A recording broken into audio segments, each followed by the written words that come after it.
4 écoles, 10-30 ans. Et les prérequis, c'est quoi? C'est votre volonté de rentrer dans les armées pour apprendre un métier et pour devenir technicien ou technicien supérieur au bout de quelques années. Donner l'opportunité aux jeunes de Thio de s'informer sur les métiers de la défense et de la sécurité sans sortir de la commune, c'était la volonté de la mairie en organisant ce forum hier. Un événement qui a rassemblé une 60aine de jeunes autour des différents partenaires. Sur les partenaires et les corps armés qui sont présents, on a l'armée de terre, on a la marine présente, on a la gendarmerie, la police nationale, le RSMA. On a le RIMAP aussi, donc on a essayé de toucher au plus large les offres et les corps d'armée possibles et présents sur le territoire. Je pense aussi au métier de la sécurité.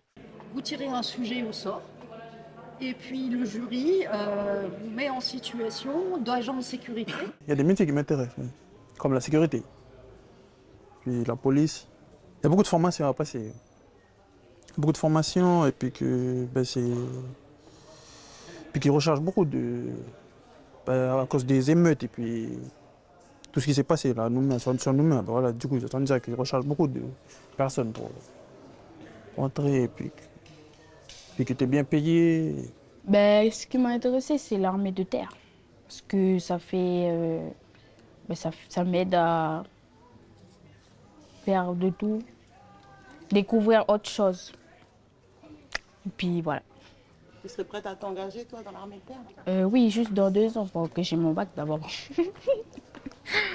L'armée de terre qui a pour principale mission de protéger la France des menaces extérieures.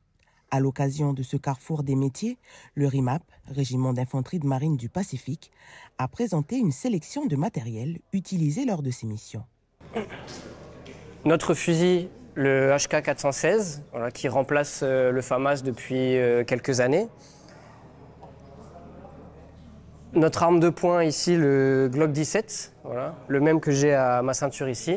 On aime beaucoup venir présenter ce qu'on fait au quotidien parce que effectivement, on n'a pas toujours l'occasion de parler aux jeunes et à la population en général de notre boulot. Donc là, c'est une vraie opportunité et on voit que les gens sont intéressés. On a beaucoup de gens qui sont passés sur le stand, forcément pour voir notre équipement, mais aussi pour nous demander qu'est-ce qu'on fait concrètement au quotidien.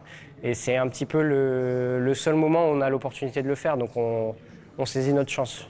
L'événement a été très apprécié de la population de Thio et s'est soldé par de nombreuses prises de contact.